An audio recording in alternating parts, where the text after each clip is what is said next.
20 दिन में यूपी में 3 धमाके हो चुके हैं। 10 से ज्यादा लोग मारे जा चुके हैं। तीनों धमाकों की वजह बारूद है जो अवैध तरीके से लाया गया।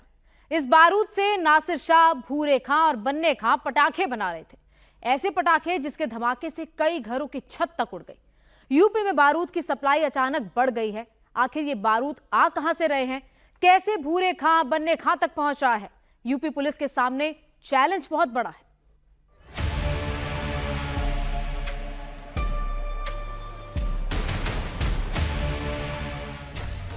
यूपी के फिरोजाबाद में धमाका, 10 घर हुए जमींदोज, 5 लोगों की मौत। बरेली में भी धमाका, 5 घरों की छत उड़ी, यहां भी 5 लोग मारे गए। झांसी में जंगल में हुआ धमाका, 6 से ज्यादा लोग इसके चपेट में आए। यूपी के 3 शहर, 3 धमाके, 10 मौत, दर्जनों घायल। वजह भूरे खां, बन्ने खां और नासिर शाह। नासिर शाह का लाइसेंस एक्सपायर हो चुका था, लेकिन आबादी वाले इलाके में बारूद फैक्ट्री खोल रखी थी। बन्ने खां को पटाखा बेचने का लाइसेंस मिला था, लेकिन बन्ने खां पटाखा बनाने की अवैध फैक्ट्री खोल ली थी। भूरे खां के पास रिहायशी इलाके से बाहर पटाखा बनाने का लाइसेंस मिला था, लेकिन आबादी वाले इलाके में स्टोर करने लगा। नासिर, भूरे, बन्ने किसी के पास भी फैक्ट्री खोलने का लाइसेंस नहीं था, न ही पटाखा बनाने का, लेकिन तीनों अवैध तरीके से पटाखा बना रहे थे और स्टोर कर रहे थे। लाइसेंस नहीं होने के बावजूद इनके पास बारूद आया कहां से? वो भी इतना ज्यादा बारूद कि 10 से ज्यादा लोगों की मौत हो जाती है, घर की छत उड़ जाती है। बारूद कहां से आया? पुलिस इस एंगल से भी जांच कर रही है। यूपी में दिवाली से पहले अवैध बारूद की फैक्ट्रियों का काम शुरू हो गया है। कहीं नासिर शाह तो कहीं भूरे खां तो कहीं बन्ने खां जैसे लोग अवैध तरीके से पटाखा बना रहे हैं, स्टोर कर रहे हैं, जिसकी वजह से लोग मर रहे हैं, घर तबाह हो रहे हैं। सबसे पहले बरेली में जो हुआ वो देखिए। स्थानीय लोग, रेस्क्यू टीम रात के अंधेरे में घायलों की तलाश कर रही है। एक एक ईंट को हटा रही है ताकि जिंदा बचे लोगों को बचाया जा सके। बरेली के सिरौली थाना क्षेत्र के कल्याणपुर गांव के रिहायशी इलाके में पटाखे की अवैध फैक्ट्री चल रही थी। अचानक धमाका हुआ और घर की छत उड़ गई। धमाका इतना जोरदार था कि आसपास मौजूद 5 मकान पूरी तरह से जमींदोज हो गए। घरों में मौजूद लोगों को बाहर निकलने का मौका तक नहीं मिला। सोचिए बारूद कितना था, करीब 50 मीटर के आसपास जितने भी घर मौजूद थे सब इसके चपेट में आ गए। क्या हादसा हुआ था? यहाँ हादसे की बताइए, बहुत बड़ा आवाज आया था। 3:30 बजे लगभग तो 3 घर टूट गए, फट गए सब, और कुछ लोग खत्म हो गए। और हमारे यहाँ ट्रैक्टर खड़ा, वो भी सब खत्म हो गया। 2 भैंसें खत्म हो गई हमारी। इतना हमने देखा यहाँ। कौन कौन लोग खत्म हो गया? कौन महिलाएं? महिलाएं इनके सदस्य हैं जो यहाँ पर सब गायब घर के 2 इनके घर के हुए हैं। एक ये अलवी है, एक बरान पठान का घर था, उनमें से एक और खत्म हो गया। तो ये नासिर क्या पटाखे बनाता था? क्या पटाखे बनाते थे? तो यहाँ बनाते थे ये लोग? हाँ जी, वहाँ बनाते थे कचरा में। तो वहाँ पर इनके कोई काम खराब हुआ, पटाखे लेके आ गए या पहले ही से बना रहे थे? ना, लेके आए थे अभी। अच्छा। यहाँ पे 3:40 के आसपास एक विस्फोट सा हुआ। इसमें हम लोग सब लोग आए तो इन्होंने एक मलबा बना हुआ है। हम सब लोगों ने रेस्क्यू करके निकाला इन लोगों को और पुलिस प्रशासन को सूचना दी। सारा पुलिस प्रशासन आया और NDRF की टीम भी है। सारे लोग रेस्क्यू में लगे हुए हैं। तो कौन कौन लोग खत्म हो गया है? अभी जानकारी है 3 लोग एक्सपायर हुए हैं और 4 लोग इंजर्ड हैं। वह यहाँ आके पटाखे बनाने लगा था, क्या करता था? इसकी कोई जानकारी नहीं है। सिरौली का रहने वाला है नासिर, उसके यहाँ पे ससुराल है। अपने ससुराल में आया हुआ था। पटाखे लेके आया था या पहले बनाने लगा? इस चीज़ की जानकारी हमको। पटाखा बनाने का लाइसेंस एक्सपायर हुआ तो नासिर शाह पुलिस से बचकर बारूद की इस अवैध धंधे को चलाने के लिए अपने भाई के ससुराल में धंधा को शिफ्ट कर लिया। सिरौली थाना क्षेत्र के कल्याणपुर गांव में अपने ससुराल में अवैध पटाखा और बारूद लेकर पहुंच गया। एक दिन पहले ही नासिर अपने भाई के साथ ससुराल आया था और दिवाली का पटाखा बेचकर लाखों रुपए कमाने की लालच में इन लोगों ने तुरंत काम भी शुरू कर दिया। जानकारी अभी तक मिली है, उसमें एक नासिर शाह नाम का व्यक्ति है जो कस्बा सिरौली का रहने वाला है। उसके पास एक एक्सप्लोजिव एक्ट के संबंध में एक लाइसेंस था। ये उसकी ससुराल थी जहाँ घटनास्थल है, और संभवतः उसके द्वारा इस अपने ससुराल में विस्फोटक जो पटाखे हैं उनका यहाँ पे उसके द्वारा भंडारण किया गया था। प्रथम दृष्टया ऐसा प्रतीत हो रहा है कि इसकी वजह से घटना हुई है। मौके से पटाखे बरामद हुए हैं, जो लोकल स्तर पे पटाखे बनाए जाते हैं वो बरामद हुए हैं, जिससे ये स्पष्ट है कि जो क्योंकि जो पटाखे बरामद हैं वो इस्तेमाल होते हैं, त्यौहार पे इस्तेमाल होते हैं, तो उन पटाखों को यहाँ पे बनाया जा रहा था, ये स्पष्ट है, जिसकी वजह से घटना हुई है। 21 सितंबर को भी नासिर के घर हादसा हो चुका था, लेकिन इसके बाद भी वो सचेत नहीं हुआ। नासिर के घर पर पटाखा सुखाने के दौरान आग लग गई थी, लेकिन उस समय पानी डालकर महिलाएं आग को बुझा दी। इसके बाद 25 सितंबर को सीओ और एसडीएम ने पटाखा बनाने का लाइसेंस रद्द कर दिया। 27 सितंबर को नासिर के खिलाफ एफआईआर दर्ज की गई। पुलिस 2 बार पकड़ने भी गई, लेकिन दोनों भाई फरार हो गए।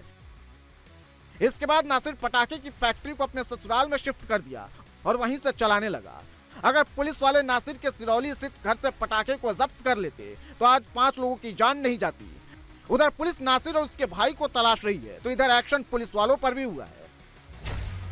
काम में लापरवाही बरतने पर 4 पुलिस वाले सस्पेंड कर दिए गए हैं। सिरौली के थाना प्रभारी को लाइन हाजिर कर दिया गया है। सीओ और सीएफओ के खिलाफ जांच बैठा दी गई है। जिन पुलिसकर्मियों को निलंबित किया गया है उसमें कस्बा इंचार्ज एसआई देशराज सिंह, हल्का incharge SI Nahar Singh, beat constable कस्बा अजय कुमार, बीट कांस्टेबल कल्याणपुर सुरेंद्र कुमार है। रात के अंधेरे में लगी आग, मलबे को हटाता जेसीबी, लोगों को तलाशती रेस्क्यू टीम। ये बताने के लिए काफी है कि यहाँ कुछ बड़ा हुआ है।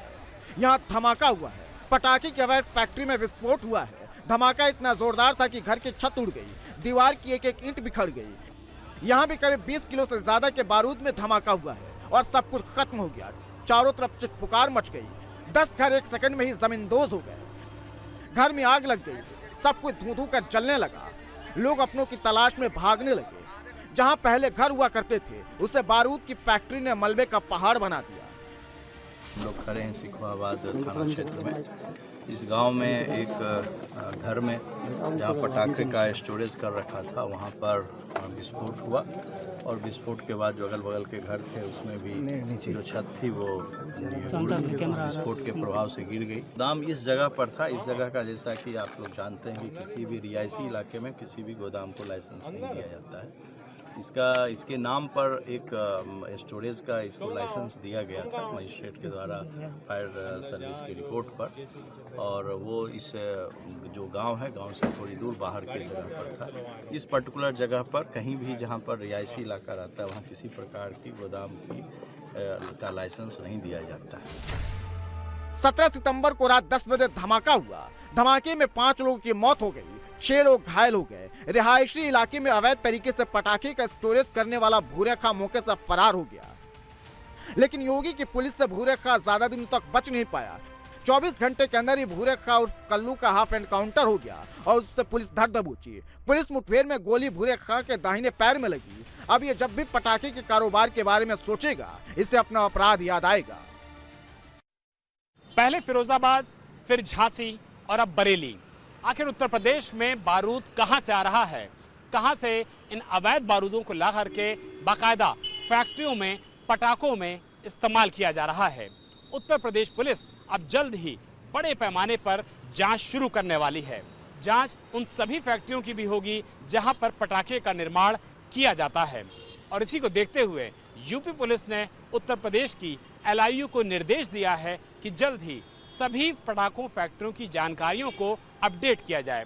जानकारियां उत्तर प्रदेश पुलिस को साझा किया जाए ताकि ये पता लगाया जा सके कि निर्माण कहां पे हो रहा है और कहां से ये अवैध बारूदों को ला करके फैक्ट्रियों को दिया जा रहा है। क्योंकि लाइसेंसियों के पास सिर्फ जानकारी इस बात की है कि उनको बारूद अपने पास स्टोर करना है, आबादी से अलग रखना है। बावजूद इसके नियमों की धज्जियां उड़ाते हुए ये पूरा गोरख धंधा सामने आया है और इसको देखते हुए उत्तर प्रदेश पुलिस बड़े एक्शन की तैयारी में जुट गई है। फिरोजाबाद से अवैध पटाखे की फैक्ट्री में जो धमाका शुरू हुआ था वो झांसी पहुंच गया है। झांसी के समथर थाना क्षेत्र में बन्ने खां को पटाखा बेचने का लाइसेंस मिला था, लेकिन गांव से दूर जंगल में बारूद की फैक्ट्री लगा दी और बच्चे, महिलाएं, पुरुषों से अवैध तरीके से पटाखा बनवाने लगा। लेकिन 2 अक्टूबर को दोपहर में अचानक धमाका हो गया। रोगन बना रहे थे, वो भी बत्ती काट रहे थे, फिर पता नहीं कैसे हुआ। धमाके के चपेट में कई लोग आए। गनीमत रही कि धमाके की आवाज सुनकर गांव वाले तुरंत पहुंच गए और लोगों की जान बच गई। धमाके में 6 से ज्यादा लोग झुलस गए। सभी को झांसी मेडिकल कॉलेज में भर्ती कराया गया है। झांसी में भी अवैध पटाखे के धंधे को चलाने वाले और इसे रोकने में नाकाम पुलिस वाले दोनों पर एक्शन हुआ है। पुलिस ने आरोपी बनने को गिरफ्तार कर लिया है। दिवाली करीब है और अवैध पटाखे के कारोबार पर रोक है, लेकिन इसके बावजूद ये काम यूपी में चल रहा है।